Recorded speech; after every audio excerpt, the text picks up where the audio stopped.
Could I get the State of the Society slides up, please? Okay, I think this is it. I have no relevant financial disclosures. Okay, so it is really my honor to present the AUGS State of the Society this morning. I want to start by thanking our amazing volunteers. We have over 300 volunteers, which represents 16% of our membership. And these volunteers serve on over 25 committees and groups, and our organization's accomplishments are really due to all of you who volunteer. Next, I'd like to acknowledge our current board members. These board members volunteer their time and energy to strategically lead our organization. I'm so grateful to all of them for their engagement, dedication, and enthusiasm. It has truly been a privilege to have the opportunity to work with all of them. This schematic highlights our organizational structure. Board members serve on the executive, awards, finance, and governance committees. Then we have board liaisons to each of the councils, and within each council, we have different committees. Under the leadership of the AUGS board, the Society's councils are dedicated to advancing the board-approved strategic plan and supporting the future growth of the organization. This nimble and effective governance structure also supports the collaboration across committees. Now I'd like to highlight the amazing work done by each of our councils. It's hard to name all that they've accomplished, but I'll mention some few key achievements. Also, we're only able to highlight the committee chairs on the upcoming slides and not all the committee members, given the sheer number of volunteers we have in our organization. However, again, a tremendous thanks to all the committee chairs, vice chairs, and committee members for all that you have done and are continuing to do. All right, we're gonna start with the Education Council. Wow, there are so many AUGS events that the Education Council organizes and supports. The Comprehensive Review, Urogynecology for Advanced Practice Providers, the Clinical Meeting, here at PFD Week, the Fellows Hands-On Course, and so many monthly webinars. They also have the SAFE exam for fellows and have completed the 2 guides listed below. The Research Council. They advocate for women's health and PFD research funding. They've awarded 2 research grants, expanded early career mentoring program with 28 mentees and 14 mentors, hosted Basic Science Day, hosted the 2nd annual research panel for funding and the inaugural research exchange, and they really continue to advocate with funding agencies in Congress for more funding for pelvic floor disorders research. The Practice Management Council. They really focus on continued advocacy for physician payment and reimbursement, which is critical for all of us. They coordinate efforts with ACS and the AMA. They developed and supported sign-on letters and numerous comment letters. They continue to provide coding support with education and also courses. They hosted the webinar series for coding and again, the workshop here, and they hosted the Business Side of Medicine course. The Outreach Council. So 80% of our AUGS members are part of the online community. We have 61 fellowship program members. They also conducted a member value evaluation focused on early career providers as well as those in private practice. There's a lot of new patient content initiatives, so the patient fact sheets, which I think many of us utilize. There's also DEI-focused resources. There are roundtables here at PFD Week, and then a lot of member-focused social media content. The Publications Committee. This is a very productive committee. 3 new articles published this year. They reaffirmed 5 articles. There are 9 guidance documents. We have 4 joint society documents. And then, of course, a new textbook that'll be coming out in the winter of 2025. The Foundation Council. So don't forget your bingo cards. Do not forget the silent auction. There's some really great places that you could bid for and either visit San Diego, Vermont. I put in a bid for Virginia, so I keep checking my app so that I can remain the winner for that one. So don't forget to look at the silent auction, which I think closes today at noon. And then again, we had the Donor of the Year, Dr. Christine Chu this year. So again, thank you to the Foundation Council for our philanthropic efforts. I also want to acknowledge the vice chairs of the committees. So again, there's so many volunteers, we couldn't highlight everybody, but a really tremendous thanks to the committee chairs as well as the vice chairs for all their hard work and dedication. Okay, so just sort of a summary slide of all the things about AUGS. Again, over 16% of our membership are volunteers. We have 61 fellowship programs, 3,000 meeting attendees and course participants. There are numerous e-learning opportunities on our platform. We support advocacy, 9 letters there, 9 for physician payment and reimbursement, 10 for increased research funding, 30 patient fact sheets, and then our Urogynecology journal, which you're going to hear more about in a moment. Okay, so are you interested in volunteering? The call for volunteers opens up in June. We've tried really hard to make sure that everyone finds a place to volunteer. There are numerous opportunities across all of these committees that we have. Again, over 25 committees and groups. So we really encourage you to engage with AUGS, and we really welcome any member type. All right, let's go on to the financial update. So similar to many of our own organizations, AUGS has faced financial challenges, especially as a result of COVID.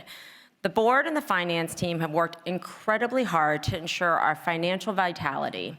And in fiscal year 24, we were incredibly successful due to very conservative budgeting, expense management, and a successful PFD week in Portland. However, we have been sort of quite understaffed. So looking ahead to fiscal year 25, we had budgeted for a 27,000 net gain. So we need to continue to be good financial stewards to ensure our organization's future vitality. In terms of our reserves, on the recommendation of the Finance Committee, the board recently increased our reserves target from 1.5 million to 1.8 million. And this is to protect the stability of the society in times of economic downturn. These reserves allow for investment in major initiatives that benefit the society and you all, our membership. Our reserves are a mix of cash, operating fund, which is shorter term, more easily accessible investment account, and our longer term investments. You can see the decrease in our reserves in fiscal year 23, which was bringing us below our target of 1.5 million. Because of our fiscal year 24 budget and an upswing in the markets, we have exceeded our fund target, which is great news. I, again, want to truly thank the Finance Committee, the board, our treasurer, Dobie Giles, and the AUGS staff for their work on rebuilding our reserves, making some really challenging budget decisions, and then focusing on a bright future ahead. For our endowed funds, these are back on the right track, following significant declines in the market in prior years. And these endowed funds are donor-restricted funds. Your donations directly support our foundation programming. This year, we've received 51,000 in donations, which represents only 151 donors.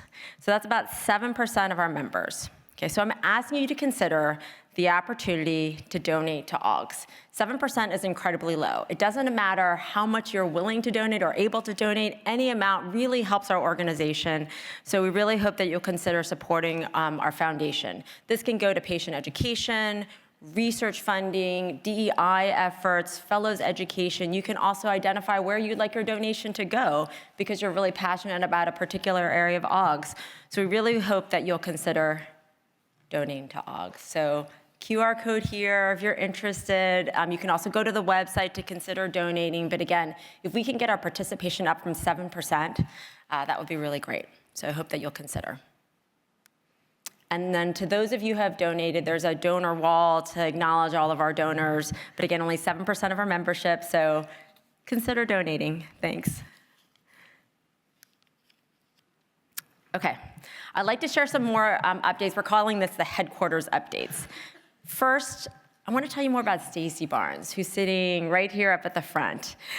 She is our new CEO, and wow, she has made an impact, and we're so excited. Yes. I want Stacy to stand and take a bow. Stand up, please, so that people can see who you are.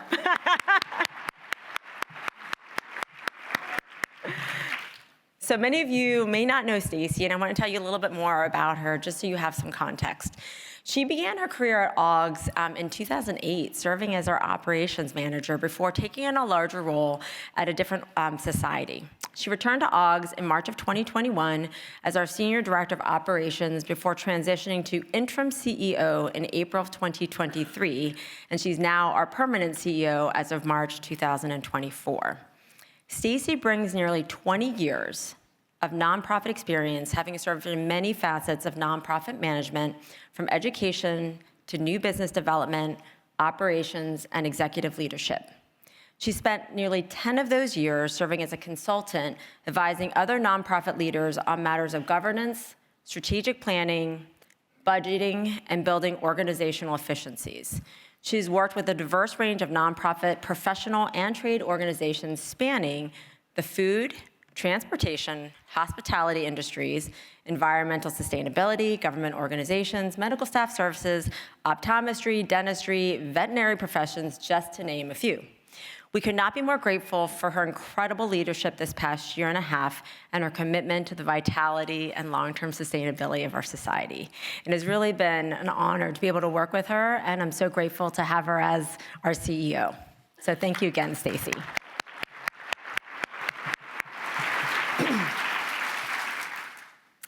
Well, Stacy also has an incredible team behind her. So I hope that many of you have seen our AUGS staff wandering around, staffing the registration table here, troubleshooting our slides, handing me awards to pass out. They're incredible.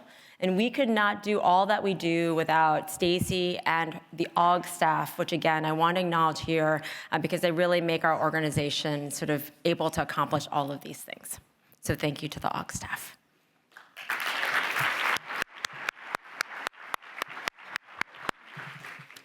Okay, this is not as exciting, but it is sort of the housekeeping that we need to do. We've been working on several policy updates as we ensure that our processes, systems, and standard operating procedures are up to date. And having a new CEO with a new perspective, looking at all the documentation that we have, which have not been updated for quite some time, has been incredibly helpful. The governance committee, staff, and AUGS board have been updating sort of outdated policies and also developing new policies to fill gaps. And the overarching goal has really been transparency. So some of the new policies we developed a new policy on societal statements. And this provides guidance to the board and staff when evaluating whether it's appropriate or advisable to make a public statement regarding national, international, and society issues. We now have a clear process and criteria for evaluating an AUGS response and how to respond. And this new policy really focuses us on our mission.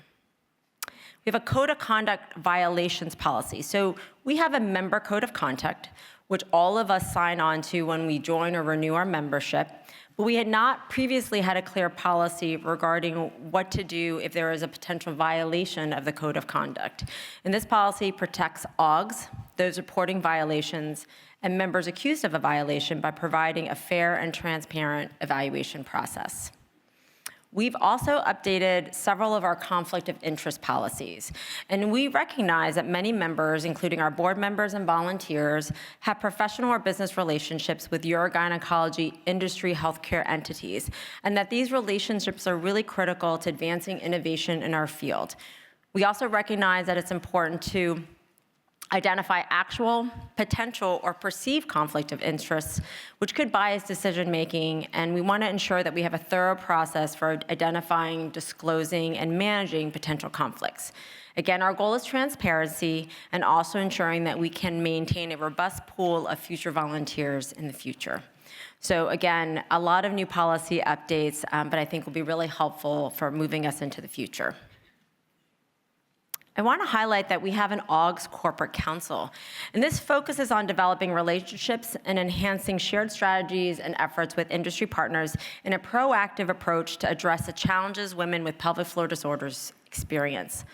AUGS recognizes that transparent and open communication on topics of mutual interest, such as improved patient care, education, research funding, DEI issues, and the cultivation of future leaders is needed in order to optimize care for women with pelvic floor disorders. Membership in the AUGS Corporate Council provides an opportunity for industry partners, AUGS leaders, and key opinion leaders to come together to network, share insights, and contribute to advancing the care and treatment options that we have for our patients. We also want to welcome our new members, Ovation Medical, Laborie, and Urocure. And thank you to our corporate council members for their continued support. So some of the initiatives that came out of our corporate council was the focus on, or the need to focus on early career education. We realized that for fellows, there's a lot of programming for fellows, but then once you get into practice on your first job, there isn't a lot of programming for those of you who are early career. And that was really an initiative that was raised by our corporate council and our industry partners. So we started and hosted the first early career day, which was on Tuesday. We recognized it required some of you to come in a little early, but we realized that we needed to have more programming for this really key sort of stakeholder group or membership group in our organization, and that was an initiative that came out of the corporate council. The other one was destigmatizing physician and industry collaborations. So last year at PFD Week, we had a really awesome session about focusing again on sort of destigmatizing physician industry collaborations. We have another session this morning following sort of this session, and we really want to highlight sort of positive industry and physician collaborations that can help our patients in a variety of different ways. And I think there's a lot of opportunities here, and again, I hope you'll attend the session later on this morning. So looking ahead, this is something that will really help us a lot, which is our new, we call it an AMS, or really the Membership Management System, or Association Management System. So this is gonna start in July of 2025, while the staff and board are looking for really improved reporting, which we need to better understand sort of trends in our organization and our members' needs. What you all can look forward to is improved log-on experience. You can log on at one place and be able to access anything on our website with, again, one single log-on, which will be really helpful. You'll also be able to find information about sort of products, registration, membership, and your donation history as well. We're going to be going into strategic planning. So there's a QR code here in case you want to take a brief survey. I want to highlight that earlier on in this slide, but we'd love your feedback. So the last time we did strategic planning was in 2021, and a lot has changed since then. So we really need to think about strategic planning. We've already done some focus groups with early career providers and those in private practice, and thank you to those of you who participated in our focus groups. And again, we're interested in your feedback. It's a really brief survey. If you'd like to give us more feedback, this will inform our strategic plan for the upcoming years.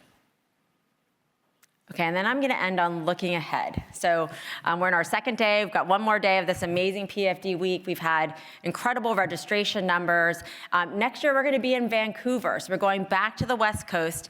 We're going to Canada, and this is actually going to be done in collaboration with CSPM, which is the Canadian Society of Pelvic Medicine. So it'll be a joint meeting, really sort of an AUGS meeting with CSPM also attending, and we're super excited to have that collaboration with them. And then if you want to mark your calendar, so again, October 2025, Vancouver, October 2026, Denver, and then we're going to Boston in 2027, and that'll be for the joint meeting with AUGS. Okay, so really exciting cities.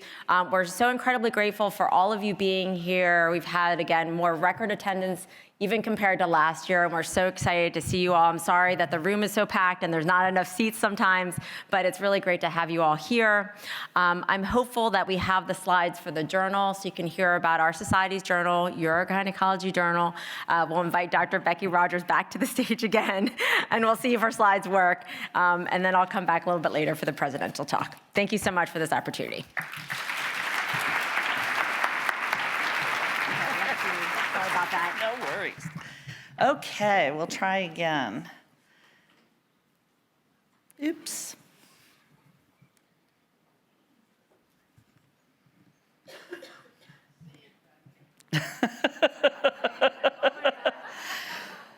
Well, I've seen them. They're back there. Is it possible to bring them up? Somebody is getting back at me for asking questions.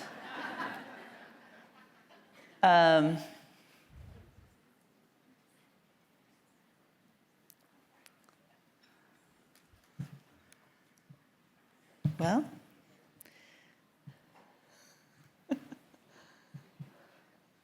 I'm sorry, apparently it is not in the folder. We are still working at trying to get it from speaker ready. I'll just. We're going to pivot again. We're going to try something new. I mean, I don't know. This is what it's all about. Because Becky's going to come here at some point and show you her slides, because I'm sure they're amazing. I wonder if we could go to Dr. Ferzandi's. I think she's going to be presenting me, and then I can go and do my presidential talk, if that's possible. We're loading it right now. Stand by, please. Okay. I can't sing, I can't dance, so this is going to have to be it. Good morning. It is my pleasure to continue the tradition by introducing our AUGS president. I cannot begin to tell you how daunting this is for me because it's Jen Wu. She has me on a very strict timeline, and it's Jen Wu. Jen is highly accomplished and a very dynamic woman. She is efficient to a fault and makes it all look seamless. You know, we all start somewhere, and we have very special people in our lives that shape us. This is true for Jen and her family roots. So here comes the awe factor.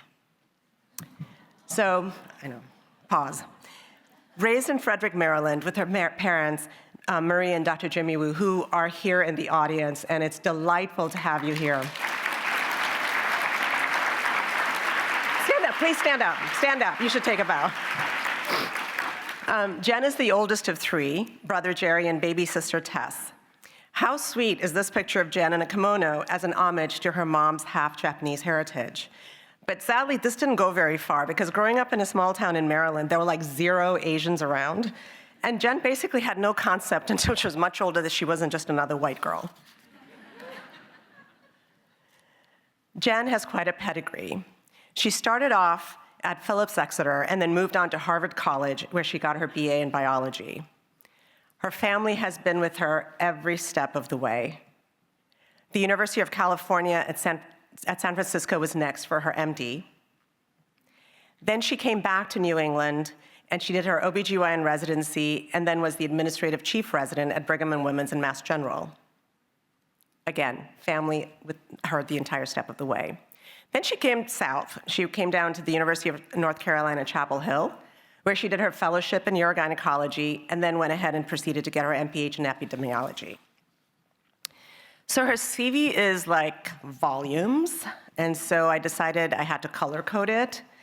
I cannot do justice. I just can't in the short amount of time that she's going to give me. Jen spent her first few years at Duke after her training. She excelled, moved fast up the ranks, got an associate professorship in a matter of time, then moved back to UNC, where she's been ever since, and I'm pretty darn sure they're not going to let her go.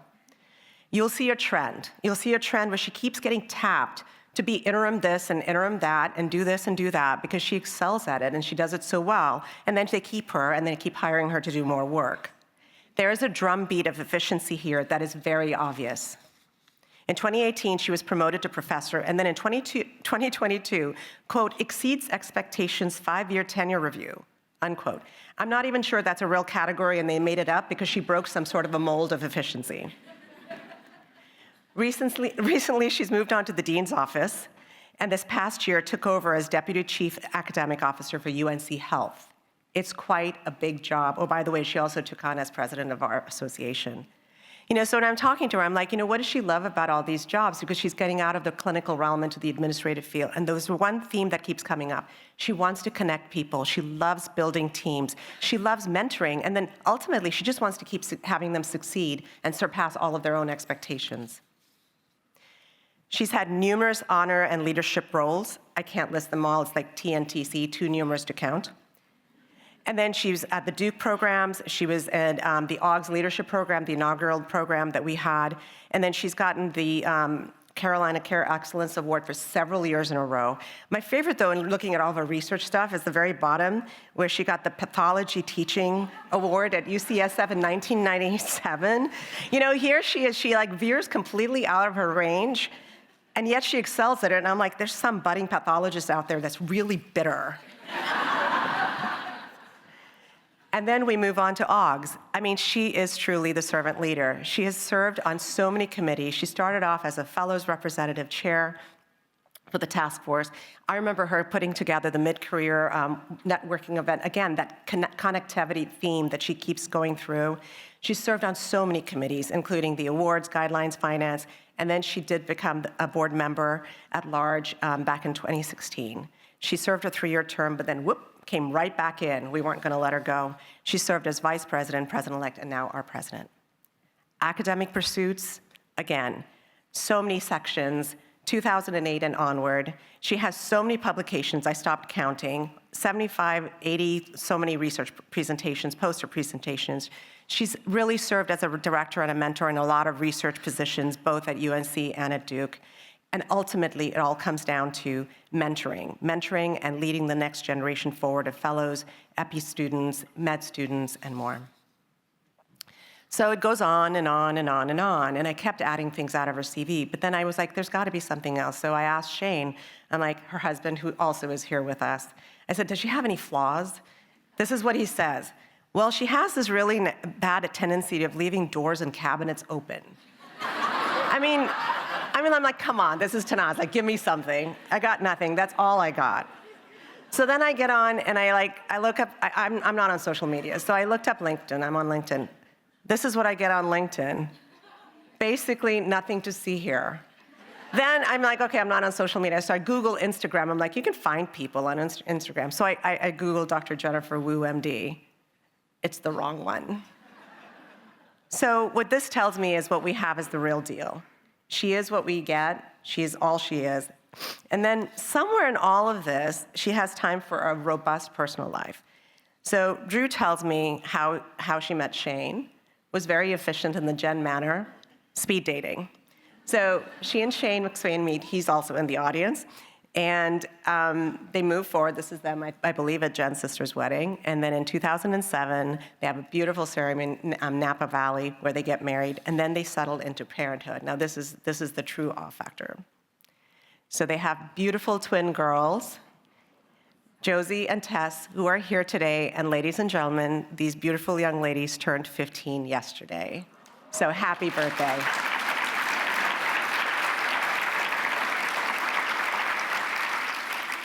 So as children grow up, we all know, they start, demanding things, and then at some point, there's a story that I believe it was Josie in one of her school classes decided to give a presentation, she's Jen's daughter, presentation on why she needed to have a dog. There are all these parents and kids around, and they're all probably going, get this child a dog. Well, now if you know Jen, a dog, a little furry creature running around the house does not necessarily bode well for the clean freak that she is, the structure she needs, the efficiency she needs.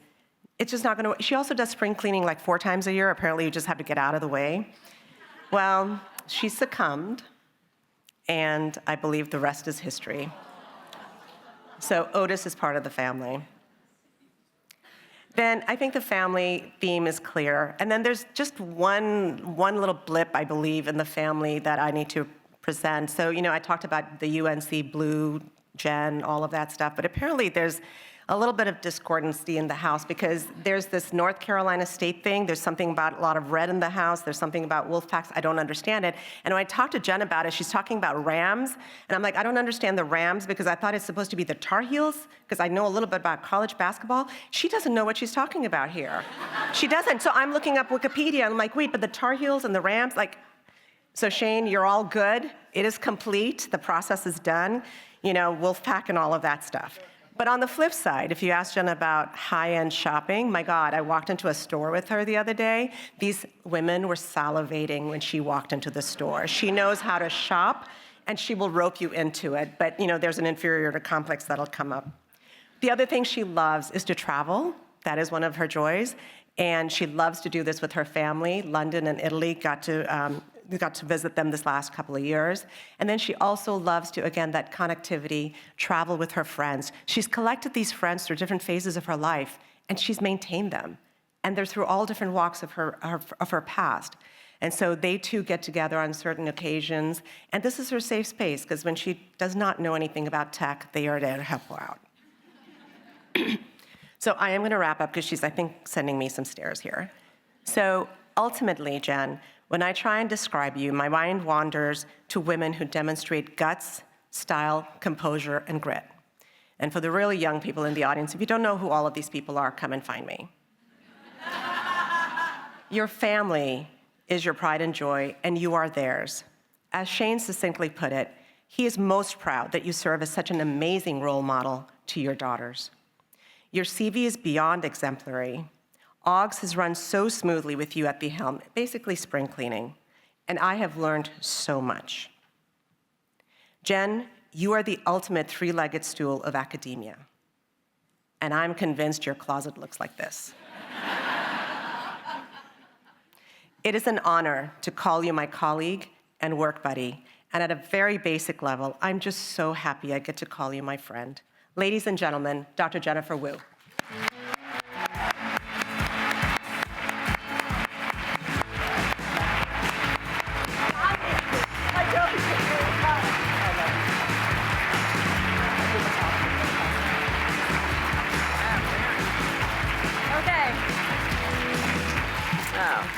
Thank you so much. All right, I don't feel like I need to say anything else. I told Tanaz, I was like, keep it short. Like, no one wants to hear all of this, and now I'm all emotional because my kids were there, and I'm like, I'm crying before I even started talking. Okay, well, thank you so much. What an honor, and thank you for that amazing introduction that already brought me to tears. Okay, well, I'm going to transition now and tell you a little bit more about my story, which Tanaz already shared a bit. But I'm going to take you back to my childhood. So my Taiwanese parents, sitting back there about 5 rows back, and my husband and kids. So my parents raised us about an hour from here in Frederick, Maryland. And this was a really rural farming community about 50 years ago. My father was an orthopedic surgeon, really struggling to build his practice because other physicians were reluctant to refer to a foreigner with a strong Chinese accent. My father persevered, taking extra ER shifts and rounding on patients multiple times a day. And I remember accompanying him on house calls and nursing home rounds, and when I was in elementary school, and I'm pretty certain that that's what piqued my interest in medicine. Through his hard work and dedication, he ultimately built an incredibly successful practice in Frederick, Maryland. And as Tanaz mentioned, I'm the oldest of 3. So my brother Jerry, my sister Jessica, and we were one of the first Asian families, as Tanaz alluded to, in the town. And as such, we were totally singled out. We were teased, we were bullied for the way we looked, for the clothes that we wore, because we had these sort of, clothes from Taiwan that were sent to us, because we didn't really have a lot of resources. Thank goodness for my mom, who was our advocate. She helped us through this time by going to school, talking to the principal, talking to the bus driver so they wouldn't keep making fun of us. And her constant advocacy definitely informed who I am today, as I really do try to advocate for others. And then again, to this day, my parents are my greatest supporters. They still live close by, so they're in Montclair, Virginia, so it wasn't too hard for them to make it here to DC. So for my parents, I'm gonna go back. Leaving their families in Taiwan and coming to the US with few financial resources was incredibly challenging. And they felt that the key to achieving success in the United States was hard work and a great education. So when I was in middle school, my mom heard about this particular boarding school from an acquaintance. She didn't really know anything about boarding schools. So she went to our public library and was looking at this book of boarding schools and trying to figure out the name of this school. And as you briefly saw, it's Phillips Exeter Academy. I ended up applying and getting in. However, I was totally clueless about boarding school. I was a child of Taiwanese immigrants. I was coming from a rural town in Frederick, Maryland, and I was starting at this elite New England boarding school without really any context or really any background information. And really, fortunately, through my parents' advocacy and support, I was given this tremendous opportunity, and it was really, truly one of the best experiences of my life. It opened up my mind, it opened up my world, and I had the chance to meet some really amazing people. So Sanjay Gandhi, he was one of my classmates at Exeter, and then Amy Park, she and I lived in the same dorm. So I've known Amy since she was a 9th grader. So we've been friends for a really long time, since we were teenagers. And I do want to say thank you to Amy Park, who's the vice chair of the program committee. Thank you to her for helping to plan this amazing PFD week. I also became a part of a network of alumni. And so there are a lot of us who are urogynecologists who went to Exeter. And so we actually took this photo 10 years ago at AUGS in 2014 because we all were graduates. While I look back fondly at my time at Exeter, imposter syndrome definitely took a hold then. I'd been one of the smartest kids, my Frederick, Maryland middle school. When I got to Exeter, I quickly learned that at a pretty young age that I was not the smartest. I also learned that I was a really hard worker, but this really gets me to imposter syndrome, so I want to take a moment to talk about that.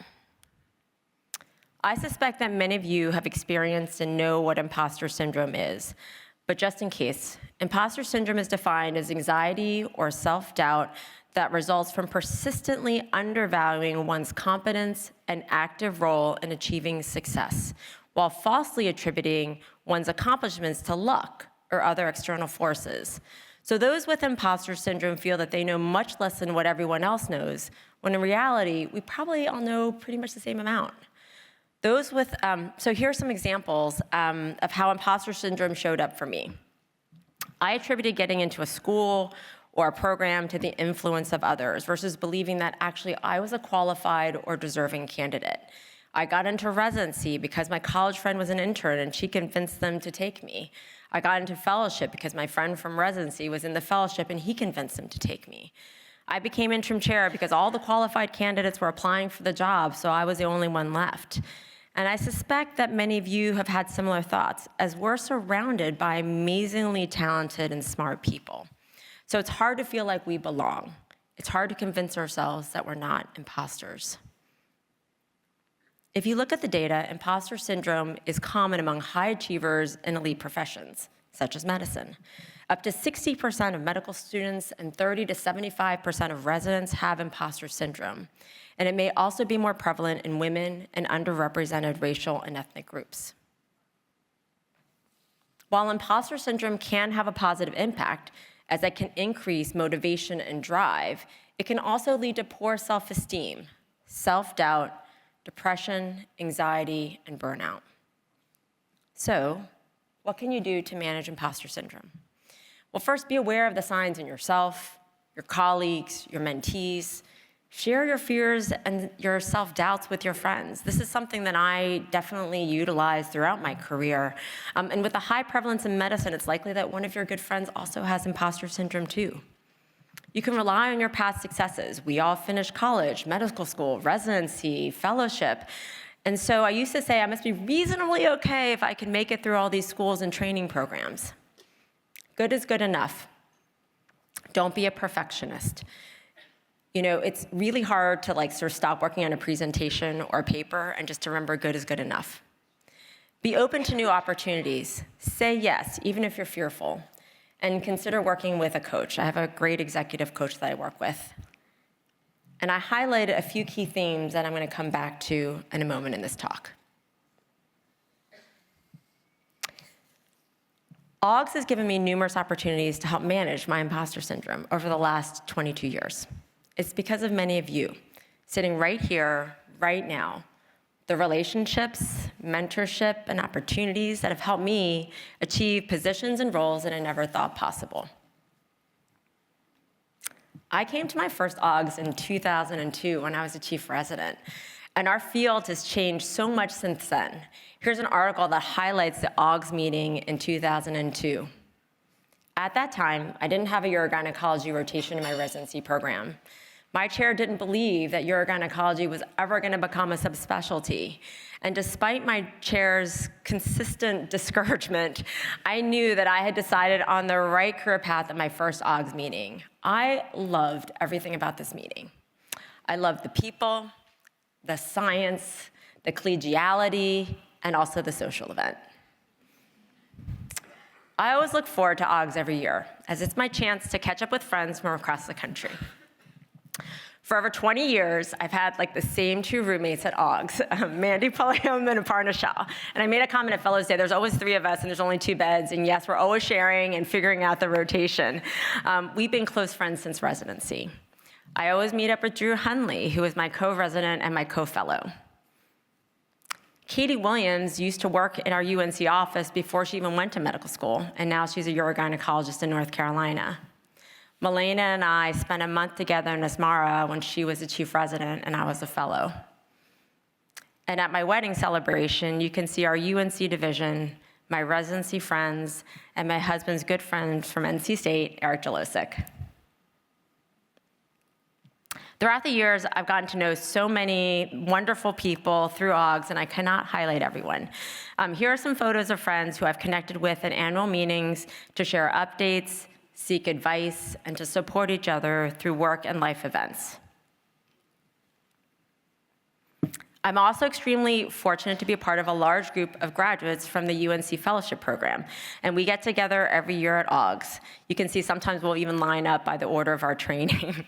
The camaraderie always fills my bucket, and I truly love coming to this meeting, especially to connect with everyone. If you don't have relationships like this, look around the room. I challenge you to connect with others and build those relationships so that you can have the community and the support like I've had through AUGS. A friend once told me that I grew up in AUGS, which is definitely true. We've talked about the importance of the AUGS community to me. Furthermore, the connections that I've made through AUGS have opened up opportunities such as invitations to grand rounds or meeting people who would eventually write letters of support for my promotion. And in turn, I've also written numerous promotion letters for others, as I really think it's important to promote each other in our field. Preparing research presentations has really honed my presentation skills, and I've learned how to give efficient and effective talks. Hearing presentations at the annual meeting has also really enhanced my knowledge base.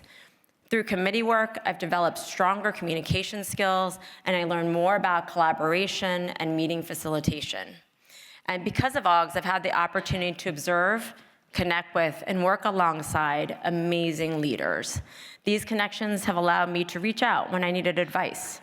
I sought out Dee Fenner and Matt Barber for insights when I became interim chair because I really didn't know what I was doing. I had a pivotal conversation with Linda Brubaker when I was debating two very different leadership opportunities. And through all of these experiences, I've developed so many skills and I've enhanced my leadership abilities. And collectively, these experiences have really helped me to build the confidence to say yes throughout my career. I'm going to come back to this theme in just a moment. Okay, see, I already started off emotional, now I'm gonna get more emotional. Thanks, Tanaz. I'm gonna get you back. Okay, so let me take you back to the holidays in 2017. Sorry. I'm gonna get through this, okay. Here you can see my parents, my husband Shane, and my twin girls Josie and Tess, who, despite me crying, they were incredibly happy because they just got an iPad from Santa. They were 8 years old. Okay, but from these images, everything looks amazing, okay? But what you cannot see is that 3 weeks prior, my dear friend Mandy shared with me that she would be leaving UNC, where she had been our amazing division chief. And you know, when you get to work with one of your co-residents who you've always been like, oh, wouldn't it be amazing if we could practice together, and you get that chance to do that, that's truly amazing. I told myself I was not gonna get this emotional. Okay. 2 weeks prior, my healthy 45-year-old, okay. Excuse me. Okay. Thanks.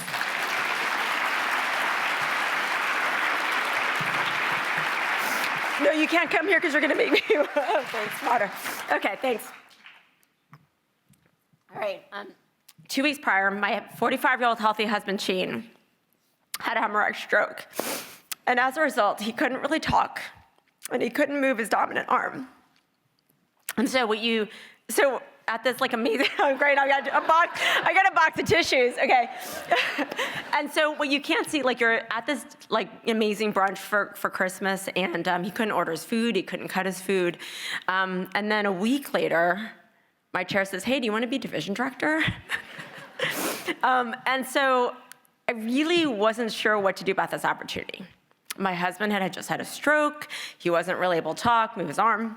My twin girls were 8, they were young, and I really didn't have any aspirations to be a division chief, so it really wasn't my sort of career plan. But what helped me decide was thinking about our team, who's sitting over there. My partners and fellows covered all my ORs, my clinics, and call without question. My chair had always been incredibly supportive, and you can see him here, Daniel Clark Pearson, with myself and Mandy. And you can see the 3 of us at our department holiday party. There was a competition to see who could get decorated the best. And yes, I have some pessary bracelets and a pessary hat on my head. So for me, I ultimately said yes, as I really wanted to give back to my team. And although I was certainly nervous about managing a new leadership role, given all that was going on in my personal life, I share this to say, consider saying yes. Even if you're intimidated about an opportunity or fearful, it's outside of your comfort zone, I'm not suggesting that you say yes to everything. You need to really carefully consider each opportunity. But you never know what saying yes might lead to. So after being division chief for a year, I was offered the opportunity to be the interim chair when CP decided to retire. I was totally scared about taking on this role, as I really didn't know anyone in leadership at UNC. So we have a weekly chair's lunch, and I remember going to the chair's lunch and sitting there and thinking, I actually don't know any of the other chairs at UNC. So I didn't know one chair. So it was incredibly intimidating. I would say imposter syndrome definitely showed up, as I assumed, again, that everyone qualified was applying for the job, which is why I was asked. And I finally said yes after focusing on the opportunity to really give back to the department. And ultimately, this was a tremendous opportunity because I had a chance to build relationships with a lot of people across the organization. So School of Medicine leadership, other chairs, hospital leadership, faculty practice, those in finance and HR. I also worked with a great executive coach, featured here, Steve Bodgewick. He really helped me through a lot of personnel and HR challenges. And I also became interim chair during the COVID pandemic. So it hit during the time that I was interim chair, but it really allowed me to enhance my change management skills, support our department, team members, and to do that through strong communication and strong COVID operations. After serving as interim chair, a new leadership opportunity arose, which Tanaz highlighted, to be the interim vice dean for academic affairs. And this role entailed overseeing our educational enterprise, as well as faculty affairs and leadership development, and a new partnership with another health system focused on the health and the well-being of the southeastern region, part of our state. And again, I was incredibly nervous about taking on this role, as I had no content expertise in this area. I didn't know how many med students we had. I didn't know what the phases of the curriculum was. I didn't know how many divisions were in the Department of Health Sciences. I didn't even know what we did on the faculty affairs team. So again, imposter syndrome. Then what helped me to decide about what I should do and whether I should step into this role is something that my coach said to me. And he said, if they wanted content expertise, they wouldn't pick you because you don't have it. I was like, okay, that's pretty harsh, but true. But he said they're picking you because of your leadership skills. And my coach is incredibly experienced. He'd been the executive vice dean at the Indiana School of Medicine for many years, and I had worked with him for almost 2 years at that time. And so I just held on to what he said, and I agreed to take on this role, still being somewhat distrustful. And over time, I do feel like my imposter syndrome has faded away as I was able to be successful in this role. And then, as Tanaz highlighted, I became the permanent vice dean for academic affairs, and then this year I took on another role, the deputy chief academic officer for UNC healthcare system. So of course, I could not have been successful in these roles without the support of many individuals in my life. And I'm going to try to hold together here. First, I'd like to thank my family, my husband, Shane, my twin girls, Josie and Tess, who are now 15, as you heard, and my parents who live close to here and raised us close to here. The bottom middle picture is my siblings and their family. And then I also have some really great friends I still keep in touch with from residency who are in the bottom left, and on the bottom right, friends from high school and beyond. I really want to thank those who trained me and who are my partners throughout my career, both at Duke and at UNC, who are featured here. A tremendous thanks to our current UNC Urogynecology team. As the larger picture highlights our nursing team, our front desk team, our administrative support, our APPs, our fellows. We've been one of the top 5 clinics throughout all of UNC over many years. And then, of course, my prior fellows, residents, and mentees. They teach me so much, and it really is our fellows and our trainees that make our job so rewarding. A huge thanks to amazing AUGS staff, as their hard work, dedication, and passion are what make our organization so successful and so special. A heartfelt thank to all the current board members who you're seeing again, but I cannot stop thanking them for volunteering a tremendous amount of time and effort to this organization. And just a few final thoughts. Advocate for yourself, your teammates, and your mentees. If you have imposter syndrome, share your doubts and concerns with your friends and your colleagues. It's likely that they also have it too. Although you may doubt yourself, consider saying yes. Work with an executive coach. And remember that content expertise is not always necessary. I'd like to highlight that AUGS is an amazing community, as you've heard me talk about, and presents so many opportunities for us to grow personally and professionally. AUGS has given me so much, and serving as president this past year has been really an amazing honor. Now I want to ask you, how do you want to engage more with AUGS? Consider connecting with others at PFD Week. We're here or now, build some relationships. Volunteering for a committee. Think about supporting our journal, and you're gonna hear more about that ultimately after this presentation. We're not gonna leave here without Dr. Rogers doing our presentation.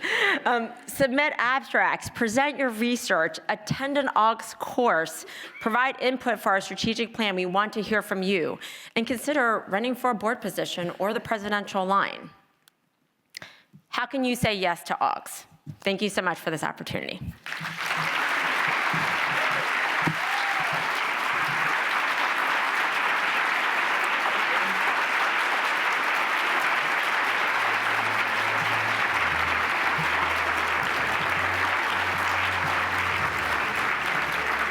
This is like walk off the stage music.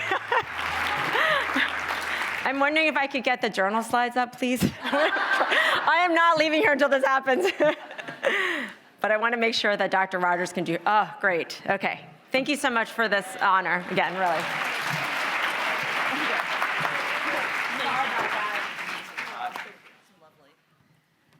Okay. So I'm Becky Rogers. I'm the editor-in-chief of Urogynecology, and I'm going to talk briefly about the journal. So,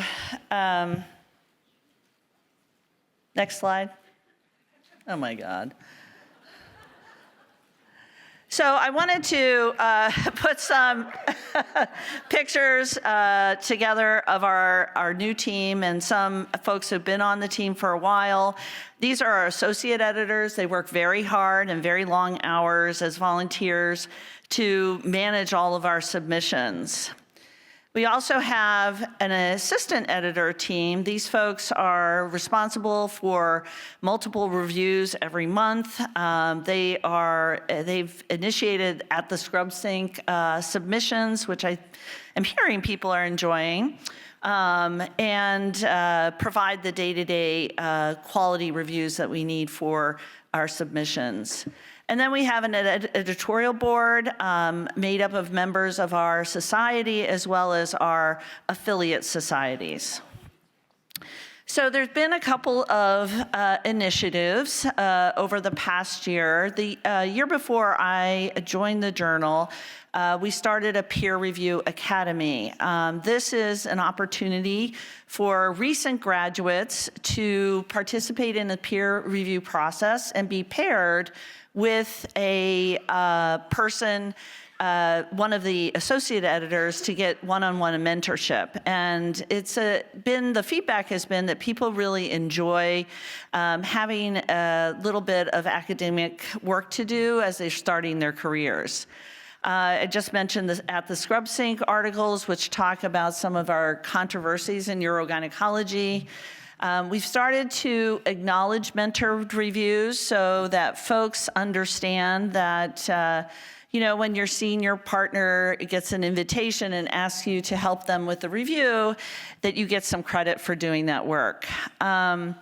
We've started a new type of article called narrative reviews. Reviews are highly cited and useful for folks who are starting their research career or looking for a lot of information in a single site. So we'd like these kinds of submissions. We have made our submission website compatible with EndNote. After feedback from multiple folks, we had simply stated and why this matters, and we've deleted the simply stated portion of the submission, trying to make things a little bit easier. We also have visual abstracts, which is a way to promote your science to others through social media, and basically have made templates available through the submission process, so it should be pretty easy to put together a visual abstract that then we can promote on social media. So how do we make our journal grow, and why should we make our journal grow? Well, the journal ultimately supports AUGS financially, so as we grow, we can be better financial contributors to AUGS. We also want to help guide and motivate the science so that we can all take better care of our patients. So making our journal grow ultimately means, in the end, hopefully, that we can take better care of our patients. So we have international and national affiliates. Our authors, we want to attract folks who want to reach our broad community of urogynecology. We want our readers to promote the journal through social media and online supplemental content, such as visual abstracts. And we want the public to know about the work that we're doing and why it's important. And again, that's mostly done through social media and things like the visual abstracts. So this is one very important member of our team, Jocelyn Fitzgerald, who is our social media editor. And I have listed here all our social media platforms. So if you could get your phone out and either take a picture of this or follow us on these platforms, that would be very much appreciated. Here's an example of our visual abstract template. There are, I believe, 4 of them for different kinds of research. Again, you need to promote your science so that, and these things are looked at and have a broader impact for many people. We do have a special proceedings issue, and the AUGS initiative to get people to bring their science to papers has worked. We received 60% more submissions for this special proceeding issue than we have in the past. So for the acceptances, there will be 2 special proceedings publications, one in March and one in April. So we received 83 submissions, so thank you for thinking of the journal with your science and your work, and you should be hearing back from us shortly.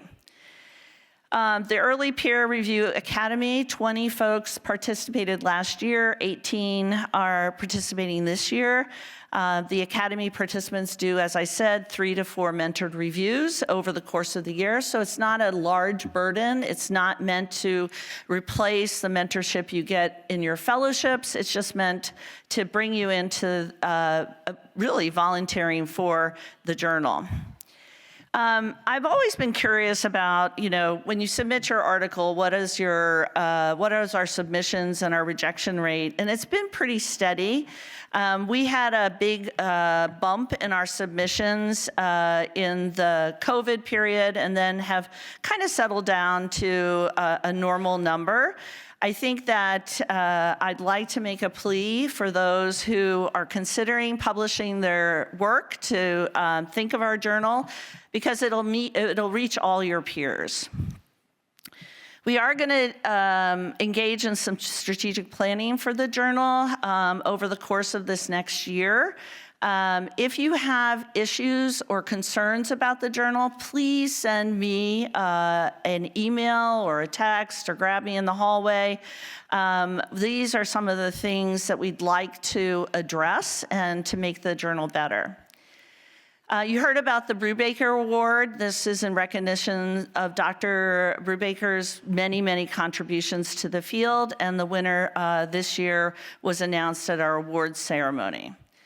Now, one of the benefits of being a reviewer is that you can be recognized as one of our top 10% reviewer and receive this lovely award, which you can put on your CV. So, not everybody knows that you get graded on everything you do around a journal, how long it takes to respond, how fast you do your reviews, the quality of your reviews. So we've also working on giving at least our editorial board and our editors feedback on the quality of the work that they do as well. Our type-cited article is here, and we thank these folks for submitting their work.